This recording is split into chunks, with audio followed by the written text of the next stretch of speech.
So this week's episode, we talk about the hurricane and ocean reef that Doug got stuck in. His crew gets a medal. They did. We also have a super cool clip of a tiger shark that I can't wait to show you guys. Angry shark. And I'm Doug. Directed. Okay, direct this to there and let's go. Welcome to the silliest internet-based yachting show. On the interweb. We switched it up this week. And I'm being serious. This is actually Wyatt Earp's gun. I bought it in Arizona, Tombstone. Don't run it. Look at the size of this thing. Take 10 paces before ye runneth up on me. I don't know if it's loaded. Okay, go ahead, go. Okay, so this week we have a hurricane in Ocean Reef that Doug went through. That's right. His crew gets a medal, which good job, guys. They did. That's so awesome. We have this little clip of a tiger shark that I really enjoy for some reason. Yeah. And Doug Tiger, shark. And Doug teaches everyone how to prepare for a storm. That's right. And guess what? Let's roll into the sponsors, but I want to remind everybody that we are at the Bottom Line worldwide headquarters. Yes, we are. Because I've been out on a boat for a month. I wanted to change it up a little. Okay, roll of sponsors. Elite Air Conditioning of South Florida. Whether it's refit, new installation, repairs, or maintenance, these guys can get it done on your yacht, your house, your aircraft carrier, your submarine, even your spaceship. Give them a call today. Hargrave Custom Yachts. The middle word being custom, they'll build anything you want. They'll build a gold-plated bathtub if you want, or a 200-foot mega yacht. ITS, that stands for Interior Technology Services. If you need your carpet certified, these are the people. They will also do the walls, the cushions, any soft fabrics in the boat. Remember, ITS is your #1 choice to get your carpets and interior cleaned. Crewhaven1501.com. If you're just entering town and you need a place to stay, this is the place to go. If you're even in a refit in a boatyard, they have housing right next to all the major yards. Check out Crewhaven at crewhaven1501.com. Never forget, monkey butlers, pink Rolls Royces, bouncy houses, and these houses do not drag in the middle of the Marine Data Solutions. I do have 99 props on board, but with the blender, they all get blended together, and I don't have any. MPT, Maritime Professional Training. This is the one school where you can go from your first STCW all the way up to Unlimited Master. Never forget, one school, unlimited possibilities. Yes, and we all know how much we love our sponsors. You go love our sponsors. Go visit them. They make the show happen. We talk.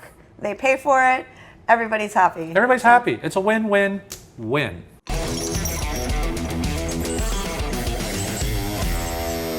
So the first thing we always talk about in yacht industry news is we support... I've been traumatized by the hurricane. I just looked at the weather forecast and they said it's going to drizzle a little. I'm a little like, I'm prepared. I'm super prepared now. Go ahead. This definitely will not help you very much during a storm. PTSD? Yes, PS? PTSD. Okay, go ahead. Pasta, PTSD. Post-traumatic crew disorder. Go ahead. So speaking of crew, the first thing we always talk about is that we support the $160 day rate. It's $60 a day, not $160. It's $160 I'm joking. a day. I pay more, you get paid more. Pay them, that's the minimum. Come on, it's not even your money. Yes. Just pay them. Pay the munchkins, right? Give them the Uber. Pay the munchkins. Feed them. Okay, what else? And speaking of terrible storms and PTSD, you will not suffer from PTSD if you get the proper training from MPT when you apply for our scholarship. Yeah, that's on the way. That's happening. All right, so let's jump right into yacht industry news. What do we have this week in yacht industry news? I just really want to talk about the tiger shark. Okay, want to see the tiger shark? I do. Tiger shark, roll it. Ah! Tiger shark! Tiger shark ran me. Holy f.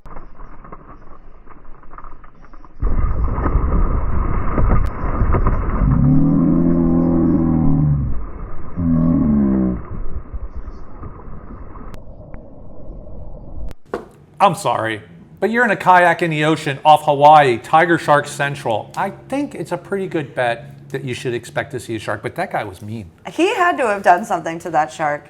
That It's just like, Hey, he was on it. just like people, Tiger shark. sometimes animals and fish, they have bad attitudes. Okay, what are we talking about this week in yacht industry news? The fact that you survived a hurricane in Ocean Reef. I did survive a hurricane. You and the crew. And you know what? We're dedicating the whole yacht industry news segment to my crew. So go ahead, roll it. I'll see you in a second, Doug. Here we go. I'm here to talk about the night of November 15th. We were located in Ocean Reef. We were med-moored Mediterranean more, which means we have 2 lines going into the ground underwater, and then we have 2 lines or more on the back of the boat. And that's supposed to hold us there, and it normally does in normal circumstances. But we were involved in the hurricane that wasn't a hurricane. When I say hurricane, I'm saying this without a doubt. It's honking out here, baby. Sheesh. About to rip off the flagpole. Oh my God. 60-mile-an-hour wind, 75-mile-an-hour winds. Shit's crazy right now. Sustained winds in the 60-knot range. Gusts to 70, 75 miles an hour. That's hurricane strength. And I think it's very important that you guys know these guys. They saved the boat from peril. It's absolutely 100% factual. I'm going to give you a brief rundown of what happened. I was on the bridge. It was probably about 1 a.m. We popped a cleat off the dock. In fact, we ripped the dock apart. With only 1 line in the stern, the boat immediately shifted location with 50 knots of wind pretty much on the beam. We were in jeopardy of losing the other cleat. We basically shifted a 50% load to 100% load on the other one. Nick somehow got on the dock. Dylan manned the port windlass and somehow got the boat in. Medea was on the bridge shouting out wind speed to me. I was on the aft deck maneuvering the boat with the controls back there. She was giving me the gusts and the lulls so I could get the boat over so Dylan could actually bring the line in. I want to explain the situation. The rain was sideways. Sustained winds of 55 to 60 knots, not gusts. You couldn't hear someone say something 5 feet away. Nick was about 15 feet away from Dylan and he couldn't even hear. Annie was running around with towels just to wipe people's faces off so they could see again.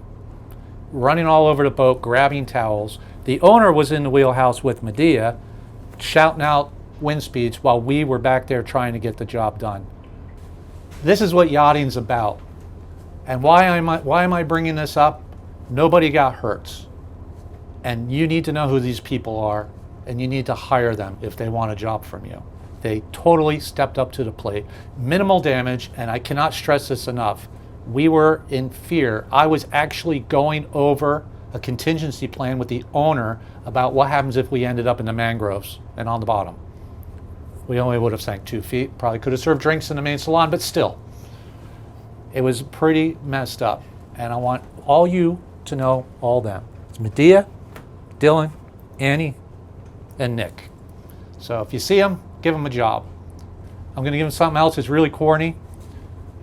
What happens when you're on Renaissance is when you spend a year on a boat, we give crew these little pins, and they can wear them. And they're all going on their own adventures, so they probably won't be able to wear these. But what I'm hoping for is they put it in a drawer, all right? And Keep safe. you look back and remember, Thank you very much. Most definitely. Appreciate that a lot. it's nothing. It's absolutely nothing. Thank you. You come back on Renaissance, you can wear it proudly. Thank you very much. Thank you. Put it in a drawer, give it to your kids. But anyway, thank you guys. Thank you. You guys better hire these guys. They're awesome. Thank you, Kat. That's it. You're Thank awesome you very too. much. Yeah. That's it. A great cat to work for sure. I'd work for you anytime. All right. That's it. That's over. That's it. Thank you very much. So, hey, it was pretty crazy. No, everybody's like, did you get video? No, because we were working. We're not sitting around holding our phones. We were getting the job done. We did what we had to do. I mean, that crew, if you ever see them, you should definitely take another look at their resume because they were awesome. Yay! Awesome. Proud of you guys. Speaking of sharks, Bottom feeders. Give me the Data shark. shark. All right, Chelsea, bottom feeders, give me 3. Bottom feeder number 1 is Mr. Tyler Harris. He is the owner and CEO at Eastern Element Sport Fishing. Oh, that's nice. He sent Doug some updates during the storm, so thank you, Tyler, for watching. We appreciate you. Actually, he sent me a couple of these. Take a look. And you know what? I'm going to be honest with you. When you're in a storm, things are going on. And it was really, really helpful because it wasn't just him. A lot of people online were sending me updates, and it really helped. It got me prepared. But anyway, next, go ahead. Have you sunk yet? Yeah, have you sunk yet? I love those updates. No. Okay. That's usually what they are. Yeah. All right, our second bottom feeder this week is Clinton Stevenson. He is a realtor at Sea Island Realty, Inc. and a health insurance specialist from Pittsburgh, Pennsylvania. So thank you for keeping us housed, healthy, and thanks for watching our show. Yeah, he sent these photos in. Take a look. Yeah, they're pretty cool. You know, I'm coming into, where am I coming into? Fort Lauderdale after Ocean Reef. Reef. Okay, next. It is Ocean Reef, especially this past weekend. And our third bottom feeder this week is Captain Cole Sisler, who this week is the chief navigator of the SS Minnow. That's what it says. And I know the reason why he is on this show. One, because he sent Doug some pictures. He sent me some pictures. Take a look at these. That's pretty cool. They're good pictures. I am pulling into 15th Street Fisheries to wait the bridges out.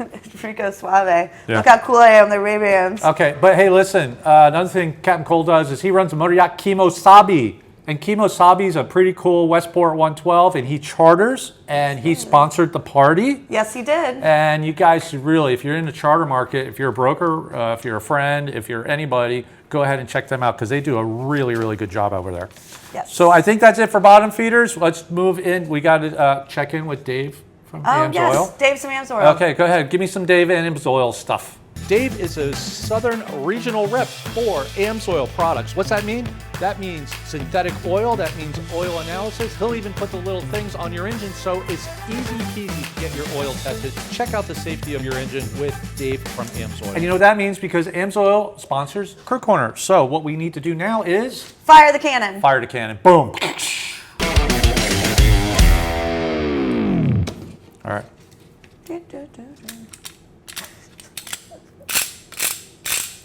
Go ahead. Four score. And 7 years ago, I was captain of a cruise ship. He really I had can't miss with that thing.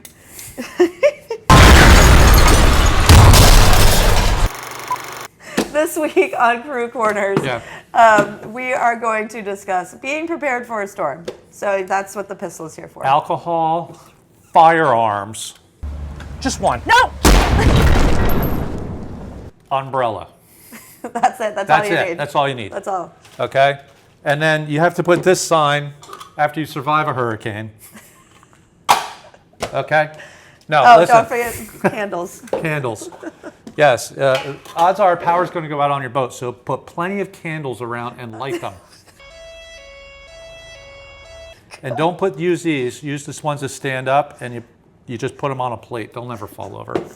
Hurricanes are an excellent time to commit insurance fraud. Okay, listen, being serious for a moment. As a captain, sometimes you get yourself in a position that you had absolutely no reasonable blah, blah, blah, blah. No one knew the storm was coming. Okay, sometimes as a captain, you get yourself in a position where you never saw coming. And I'll be honest with you, I had owners on board. I was in Ocean Reef, and the wind was 25 to 30, gusts of 35. Okay, no big deal. And at the height of the storm, it was 25 to 35 with gusts to 40 offshore, and I was seeing 64 knots sustained. It was crazy. It was crazy. Now, when I say be prepared, I got put in a position that I didn't like to be in. I'm a little emotional. No, I'm kidding. I had to burp. So I was put in a position I didn't like. I was bed moored. I was in Ocean Reef, where I can't just come and go as I please because it's tide contingent. I can only leave and come in at the high tide. So I was stuck there. I also had a weather forecast that said it wasn't that bad. And then the next thing you know, I got lines popping. I got owners and guests on board. I got the crew running around, and the boat was in danger. So sometimes you just find yourself in a position that you just didn't expect to be in 24 hours before. The key to this is you need to be alert and you need to be able to respond. And what I'm saying as a captain is, even if the weather isn't that bad, you shouldn't go out the night before. You shouldn't go out, you shouldn't be working this situation or this problem with a hangover You should get plenty of sleep, okay? You should prepare, even if it doesn't happen, for an ongoing situation. And as the day deteriorated, I should probably took a nap or something, but I was too busy trying to get extra lines on the bow of the boat. I was too busy trying to make sure everything was right. But I was still up for 18 hours. If I went out partying the night before, I probably wouldn't have been toast. I probably would have been toast. So things happen and you have no control over it. It's called Mother Nature. Yes, it is. The only thing you can do is prepare for it, and that's be on your A game, make correct choices, and sometimes things go bad and you're just going to have to adjust your plan accordingly. But I always sleep well at night knowing that I did the best I could in the situation, that I did not kind of put it to the back burner till the last minute. I, by the way, every time we pull in anywhere, double up the boat. And sometimes the crew are like, why we need to double up, it's blowing 5 knots. Because I don't know what it's going to do at 3 a.m. And I don't want to yank the crew out to fix things up. A lot of the boats at Ocean Reef are 4 feet off the dock. You know why? Because they didn't double up. I got a lot of phone calls from captains that weren't there going, my boat's drifting away, we're going to lose the board. And I'm like, I'll do what I can, but we have our own problems. To be fair, a lot of people did not double up because nobody expected that storm to come like it No. did. But hey, you know what? So Maybe we should just double up all the time during hurricane season. So just to recap, okay, you never know what's going to happen with Mother Nature. Don't go out drinking the night before if there's a possibility. Get plenty of sleep. Put a plan in action, at least in your head, and then train the crew. Live That's in it. constant fear. Live in constant fear. It's just always. I have PSSD. PSDD? PST. I don't know. Post-traumatic ocean reef syndrome. Okay, I'm Doug. I'm Chelsea. And that's it. That's Bomb. We'll see you guys next week. We love you guys. We love you so much. A little bit more than maybe other people. But anyway, Nobody the else. show's not over. It's still going, and she's checking her phone. Nobody cares.